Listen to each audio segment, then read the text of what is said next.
Is the King Dollar's rule coming to an end?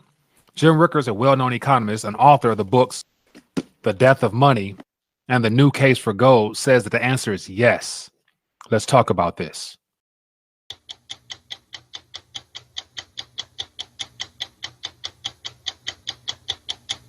So in a recent article entitled Goodbye King Dollar, Jim highlighted a few key points that the world is starting to witness. The US dollar has been losing its position as the world's leading payment currency for years, but now it's happening faster than anyone could ever imagine. In this RTD Quick Take, I'll talk about 3 areas of focus that point to the slow and steady decline of the Federal Reserve note and related liabilities as the preferred international medium of exchange. First of all, there's been more bilateral and multilateral deals between countries that trade goods and services in currencies other than the US dollar. For example, China and Brazil have agreed to trade goods and services using each other's currency. China is now Brazil's largest trading partner.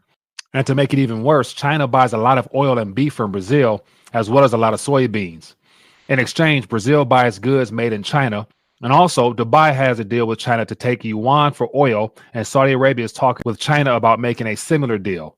When it comes to using their own currency to trade with each other, Russia and China are still a long way off, but day by day, they're making progress towards eliminating the dollar in trade entirely. And most recently, with the Chinese yuan replacing the dollar on the Moscow exchange, is another sign that these bilateral and multilateral deals are really starting to pick up steam.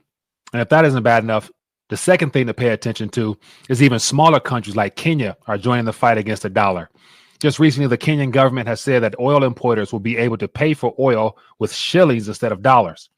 This will ultimately get rid of the need for dollars in a lot of their economy, and this new plan will lower the demand for dollars and make it less appealing to save them. And I'm sure by now everybody saw that video where the Kenyan president was telling people who hoard money to turn it in, or it could be taken away from them eventually. And speaking of which, if you're interested in finding out more, I talked about that last week, and you can find that tab right here. And lastly, it's important to remember that the use of new payment currencies for trade is not the same as changes in the world of reserve currencies, which serve an entirely different purpose. Reserve currencies are the units of value of securities that countries hold in reserve. They aren't actually deposits of cash, but rather securities like US Treasuries or German government notes.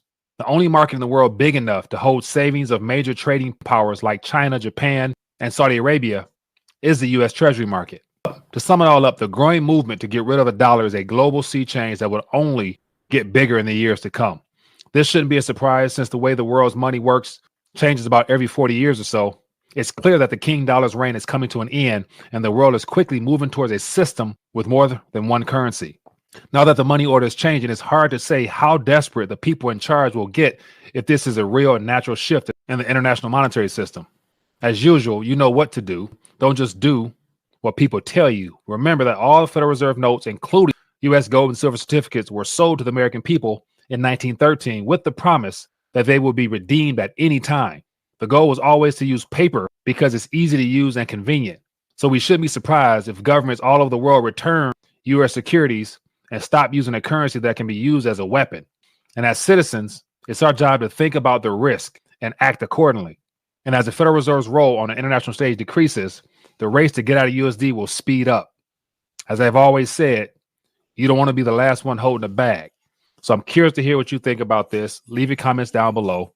And if you hadn't already, I encourage you to check out the de-dollarization catalog of over 70 or so episodes of me talking about this transition away from the dollar. I'm sure if you're new to this subject matter or if you're a veteran, you can always pick up something new. Leave your comments down below, and I'll see you on the next episode.